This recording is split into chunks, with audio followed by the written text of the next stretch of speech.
Assalamualaikum warahmatullahi wabarakatuh, sahabat Lestari Alamku, anak-anakku sekalian, tim KTI SMA Negeri 2 Padalarang ya.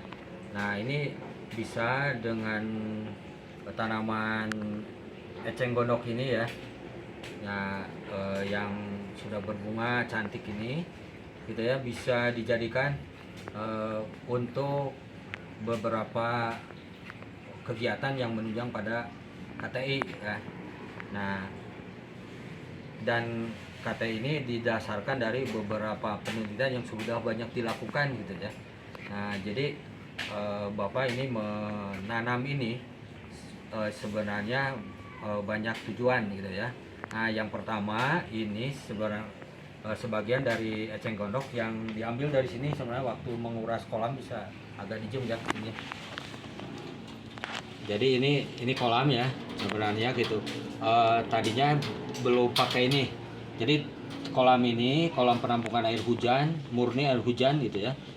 Yang di situ ada tanaman hidrilla, tanaman air, dan juga ada tanaman eceng gondok gitu ya.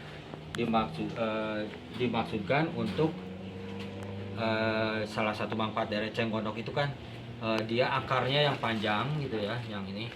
Nah, jadi akarnya ya yang panjang ini bisa dijadikan untuk penyaring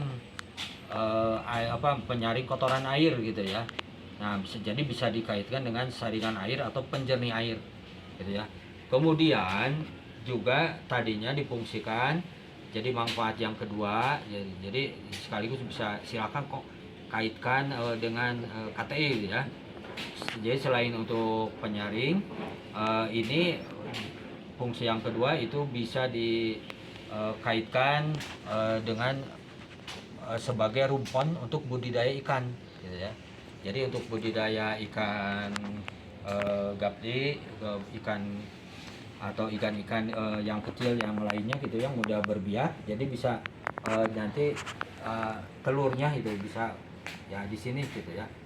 Nah, tapi karena di kolam ini tadinya belum ada ram, belum ada ini, jadi si katak itu masuk gitu ya, bertelur, kawin dan bertelur di sini gitu, sehingga ya si eceng gondoknya itu diungsikan dulu gitu kan, dan sebagian si eceng gondoknya itu ya disimpan di dalam wadah ini sehingga ya tidak disangka ini sekitar baru 2 hari ini berbunga gitu ya.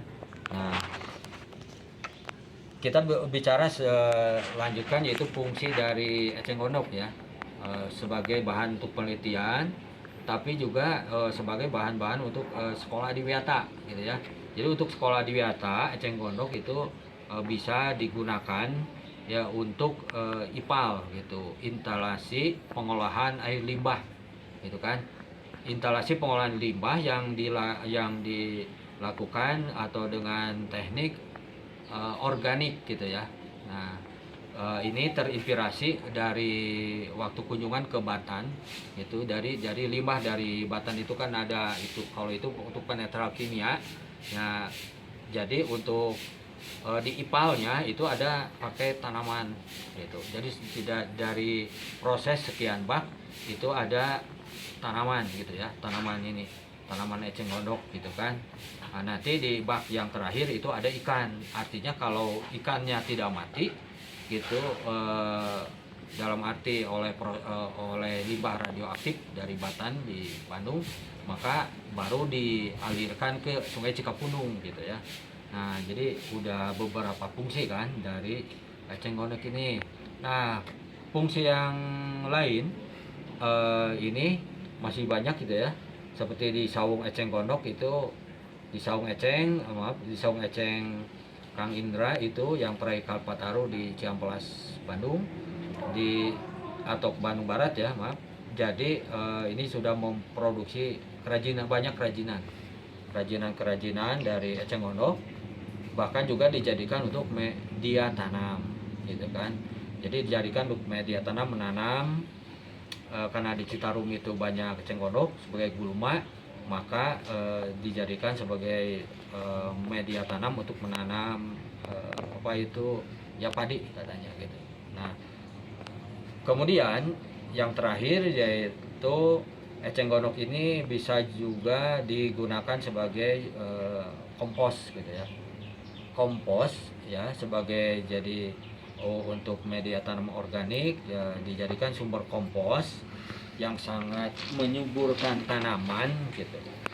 Ya, kenapa gitu? Karena nah ini dalam beberapa jurnal ya, karena mengandung hormon atau JPT, zat pengatur tumbuh, giberelin ya. Kita tahu kalau giberelin itu nanti berkaitan dengan proses merangsang pembuahan, mempercepat proses pematangan buah gitu kan, dan membesarkan buah. Kemudian kalau pada tanaman tidak berbuah bisa untuk mengkilapkan epidermis daun, kemudian mencegah kalau pada buah padi untuk mencegah pecahnya bulir padi misalnya gitu kan. Ya ini dari fungsi hormon giberelin. Nah, jadi giberelin yang alami, yang organik itu terdapat banyak di dalam eceng gondok gitu kan. Nah itu kenapa ya Bapak melihara ini gitu ya. Jadi banyak tujuan gitu ya. Salah satu tujuan yang akhir yaitu untuk percobaan, uji coba, membuktikan bahwa eceng gondok ini banyak mengandung hormon giberelin ya. Selamat mencoba ya. Jadi tim KTI di Semadua Padarang dan bahkan ya Gugrin di KBB dan seluruh Nusantara gitu kan. Semangat terus.